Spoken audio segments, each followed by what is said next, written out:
ഈ മാസം 5-ാം തീയതി അതായത് കഴിഞ്ഞ ബുധനാഴ്ചയാണ് കൊല്ലം പന്മന സ്വദേശിയായിട്ടുള്ള വേണു തിരുവനന്തപുരം മെഡിക്കൽ കോളേജ് ആശുപത്രിയിൽ വെച്ച് മരിക്കുന്നത്. അതിനുശേഷം അത് ചികിത്സാ പിഴവാണെന്നുള്ള പരാതി ഉയരുകയും അതിൽ അന്വേഷണമൊക്കെ ആരംഭിക്കുകയും ചെയ്തിട്ടുണ്ടായിരുന്നു.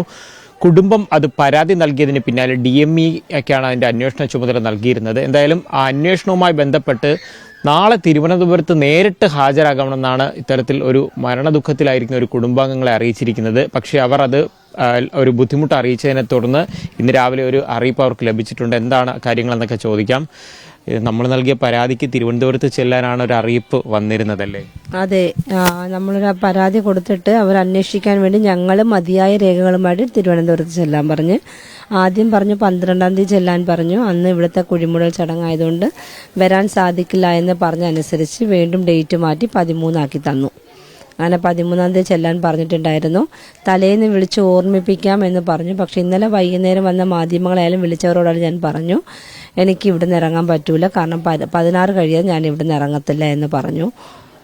അതനുസരിച്ച് വാർത്തകളിൽ അറിയിക്കുകയും ഇന്ന് രാവിലെ എന്നെ വിളിച്ചിട്ടുണ്ടായിരുന്നു. DME ഓഫീസിൽ നിന്ന് ഒരു സാർ വിളിച്ചിട്ട് പറഞ്ഞു നാളെ വരുമോ എന്ന് ചോദിച്ചു. ഞാൻ പറഞ്ഞു സാറെ പറ്റൂല, എനിക്ക് 16 കഴിയണം ഞാൻ ഇവിടുന്ന് വരണം എന്ന് പറഞ്ഞപ്പോൾ 16 കഴിഞ്ഞിട്ട് വരാൻ പറ്റുമോ? ഞാൻ പറഞ്ഞു നോക്കാമെന്ന് പറഞ്ഞു. അങ്ങനെ പറഞ്ഞു എന്നാൽ ഞങ്ങൾ അങ്ങോട്ട് വരട്ടെ എന്ന് ചോദിച്ചു. ഞാൻ പറഞ്ഞു വന്നോളൂ, അതായിരിക്കും നല്ലത് എന്ന് പറഞ്ഞു. അങ്ങനെ വീടും സ്ഥലം എവിടെയാണെന്നൊക്കെ ചോദിച്ച് അന്വേഷിച്ചു. പിന്നീട് വിളിക്കാം എന്ന് പറഞ്ഞിട്ടുണ്ട്. ഇതുവരെ വിളിച്ചിട്ടില്ല. ശ്രദ്ധിച്ചിട്ടുണ്ടാവും ആദ്യഘട്ട അന്വേഷണത്തിലൊക്കെ വീഴ്ച വന്നിട്ടില്ല എന്നാണ്, അത് ആശുപത്രിയുടെ ഭാഗത്ത് വീഴ്ച വന്നിട്ടില്ല എന്നുള്ളതാണ് റിപ്പോർട്ടായിട്ട് പുറത്തു വരുന്നത്. അത് ആദ്യം പോലെ അവർ പറയുന്നുണ്ട് വീഴ്ച വന്നിട്ടില്ല എന്നുള്ളത്. ഞാൻ ഓൾറെഡി തന്നെ പറഞ്ഞിട്ടുണ്ടായിരുന്നു 1.66 ഉള്ളപ്പോഴാണ് ഞാൻ ട്രൈപ്പോണിൻ 1.66 ഉള്ള സമയത്താണ് ഞാൻ ഇവിടെ ഡിസ്ട്രിക്ട് ഹോസ്പിറ്റലിൽ നിന്നിട്ട് മെഡിക്കൽ കോളേജിൽ കൊണ്ടുപോയത്. പിറ്റേന്ന് അവിടെ നമ്മൾ ബ്ലഡ് ടെസ്റ്റ് ചെയ്തപ്പോൾ 26.9 ഉണ്ടായിരുന്നു.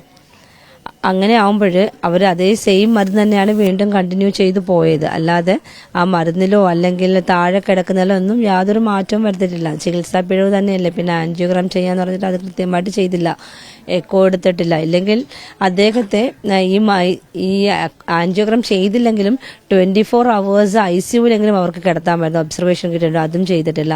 1 മണിക്കൂറിനകമാണ്, അതായത് എക്കോ എടുത്ത് എല്ലാം 1 മണിക്കൂറുണ്ട്. എക്കോ എടുത്തു ശ്വാസം മുട്ടലുണ്ടായി മരിക്കുന്നു. ഈ 1 മണിക്കൂറുകൊണ്ട് എല്ലാം സംഭവിച്ചു കഴിഞ്ഞു. കാരണം ഞാൻ 5 ദിവസം ഹോസ്പിറ്റലിൽ ഉണ്ടായിട്ട് 1 മണി പുള്ളിക്കാരൻ ഉച്ചവരെ ഒരു കുഴപ്പമില്ലായിരുന്നു. കളിയും തമാശയൊക്കെ പറഞ്ഞ് എല്ലാം സംസാരിച്ചു, ആഹാരം കഴിച്ചു, എല്ലാം കഴിഞ്ഞിട്ട് അവസാനം 1 മണിക്കൂറിലാണ് പെട്ടെന്ന് മരണം സംഭവിക്കുന്നത്. അങ്ങനെ ആകുമ്പോൾ നമുക്ക് അതിൽ നിന്ന് തന്നെ മനസ്സിലാക്കാം മതിയായ മരുന്ന് ലഭിക്കാത്തത് കൊണ്ടല്ലേ സംഭവിച്ചത്. എന്തായാലും നേരിട്ട് എത്താമെന്ന് അറിയിച്ചിട്ടുണ്ട്. നേരിട്ട് വരുന്ന സമയത്ത് എന്തൊക്കെയാണ് അവിടെ നടന്നത്, നമ്മുടെ ആശങ്ക എന്തൊക്കെയാണ്, അക്കാര്യങ്ങൾ കൃത്യമായി തന്നെ ആ അന്വേഷണ സംഘത്തെ അറിയിക്കും. തീർച്ചയായിട്ടും എനിക്ക് എന്താണ് സംഭവിച്ചത് ഞാൻ അന്ന് മുതൽ ഇന്ന് വരെ അണുവിടെ മാറാതെ അത് തന്നെയാണ് ഞാൻ പറഞ്ഞ വാക്കുകളിൽ ഉറച്ചു നിൽക്കുന്നു. ഇതൊക്കെ തന്നെയാണ് സംഭവിച്ചത്. പിന്നെ മതിയായ രേഖകൾ കൊണ്ട് ചെല്ലാൻ പറയുക എന്ന് പറഞ്ഞാൽ എൻ്റെ അടുത്ത് മതിയായ രേഖകൾ എന്ന് പറയുമ്പോൾ ബ്ലഡ് ടെസ്റ്റിന്റെ ഇത് മാത്രമേ ഉള്ളൂ. അല്ലാതെ വേറെ ഒരു രേഖകളല്ല, ബാക്കിയെല്ലാം അവരുടെ കയ്യിലാണ്. അതായത് നമ്മുടെ കേസ് ഷീറ്റ് ഫുൾ അവരുടെ കയ്യിലാണ്. അവരെഴുതിയ മരുന്നുകളായാലും എന്തായാലും അവരുടെ കയ്യിലാണ്. ഡിസ്ചാർജ് സമ്മറി മറ്റു കാര്യങ്ങളൊക്കെ കിട്ടിയിട്ടുണ്ട്.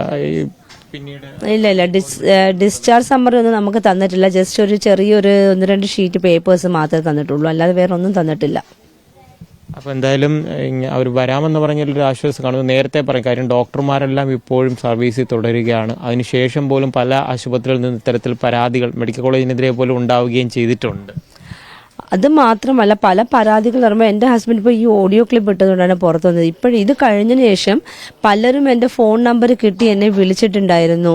തീർച്ചയായിട്ടും നിങ്ങൾ നിയമപരമായിട്ട് പോകണം, ഞങ്ങൾക്കും ഇതുപോലെ ഒരുപാട് സംഭവിച്ചിട്ടുണ്ട്, ഞങ്ങളുടെ ഭാഗത്ത് നിന്ന് പ്രതികരിക്കാൻ ആരുമില്ലായിരുന്നു എന്ന് പറഞ്ഞിട്ട് എന്നെ ഒരു 2-3 ഫാമിലീസ് വിളിച്ചിട്ടുണ്ടായിരുന്നു. അതുകൊണ്ട് എത്രത്തോളം പറ്റുമോ, കാരണം വേണുവിൻ്റെ ആഗ്രഹത്തിനൊപ്പം മക്കളെ വളർത്തണമെങ്കിൽ നിയമപരമായിട്ട് പോവുക എന്ന് തന്നെയാണ് ആ 2-3 കുടുംബങ്ങൾ എന്നോട് പറഞ്ഞതും.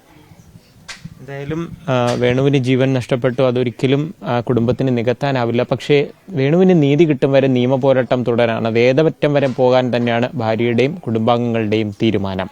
കൊല്ലത്ത് നിന്ന് ലിജോ റോളൻസ്, മീഡിയ 1.